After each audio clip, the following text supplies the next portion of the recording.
How much do Olive Garden staff really make? Are unlimited breadsticks at risk? And why doesn't the restaurant clean its carpets? Keep watching to find out. Providing diners with never-ending bowls of pasta and endless breadsticks comes at a cost. As a result, Olive Garden's parent company, Darden Restaurants, has had to find some creative ways to cut costs without driving up prices. According to Darden CEO Gene Lee, they're cutting back on how often they clean the carpets. Lee explained to ABC News, "There's a protocol that you clean carpets once a month. If you do it more than that, you end up actually destroying the carpet and really not a whole lot of benefit there." So you might want to suspend that 5-second rule, the Olive Garden. If it falls on the floor, leave it. It might sound like they're cutting a pretty important corner, but don't go calling the local health department just yet. A Darden spokesperson did clarify, "The restaurants are continuously cleaned and vacuumed throughout each and every day." Olive Garden's parent company, Darden Restaurants, announced that they plan to raise the minimum wage across all their restaurants to $12 an hour, starting in January of 2022. This includes employees like hostesses, busboys, and servers who also earn gratuities.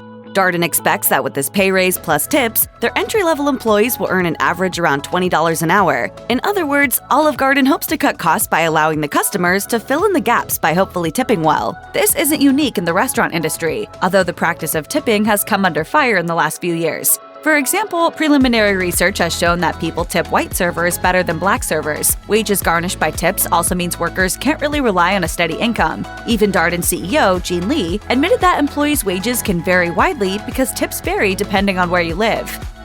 Back in 2014, one of Darden's chief investors, the hedge fund Starboard Value, created a slideshow outlining all of the ways they wanted the company to cut costs. One of their main issues was Olive Garden's famous unlimited breadsticks, which Starboard claims had worsened in quality and likened them to hot dog buns. Starboard argued that the signature breadsticks were also a huge source of food waste, and estimated they'd save roughly $5 million a year by changing this Olive Garden staple. But before you get all worked up, the plan wasn't to axe breadsticks altogether, but to rethink how they're served. Since most customers don't eat all of the breadsticks, they apparently get stale after about 7 minutes sitting on the table. The investors argued that they'd save a lot of wasted carbs by implementing a plan to serve one breadstick per customer at the table, plus one extra. Of course, if customers want more, they can ask for them, and this ensures that they waste less food and save money, which should mean lower prices for consumers. The breadsticks weren't the only thing Olive Garden investors took issue with. Starboard Value pointed out that Olive Garden's signature endless salads were also contributing to food waste and profit loss, since servers were often bringing overdressed, giant salads to the table in an effort to reduce the number of times they went to and from the kitchen to fetch more salad. This resulted in a lot of salad in the trash. Have you tried their never-ending pasta bowl? It never ends. The same could be said of Olive Garden's never-ending pasta bowl promotion, which they haven't offered since 2019. It's understandable that offering customers unlimited bowls of pasta, as well as unlimited breadsticks and unlimited salad or soup for $10.99, wasn't exactly making the company money.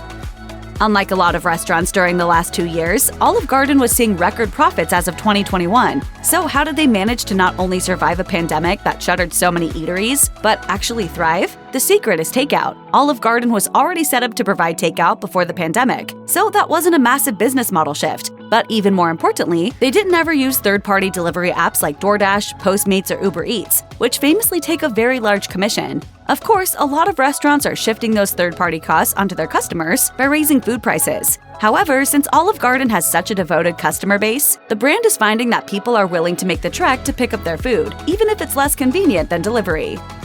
Part of Olive Garden's appeal is that you can get a big meal for not a lot of money, and that is partly because their chief ingredient is pasta, which is really cheap. That means Olive Garden doesn't have to charge an arm and a leg to turn a huge profit. An entire pound of fettuccine costs roughly $1.50, and the other main ingredients are Parmesan cheese, which you can buy a whole tub of for less than $3, some heavy cream, butter, an egg, and seasoning. For around $10, you can make your own fettuccine Alfredo to feed an entire family. Considering Olive Garden charges roughly $15 for the same dish, it's easy to see how they make a huge profit off these very basic ingredients. Costs are rising pretty much everywhere right now, and unfortunately, the same might be said for your beloved breadsticks and chicken piccata. Despite all the things Olive Garden has done to keep costs down, it looks like prices are still going to rise. Thanks to inflation causing a 9% increase in food and beverage costs over this last quarter, Olive Garden's parent company Darden announced that they'll have to raise prices by 4%. Considering they also saw a 9% increase in worker wages over the last quarter, it's understandable that food prices are rising. As businesses and the economy recover from the pandemic, Olive Garden isn't the only restaurant being impacted by inflation. Still, Olive Garden's parent company is hoping that the slight increase won't deter customers too much.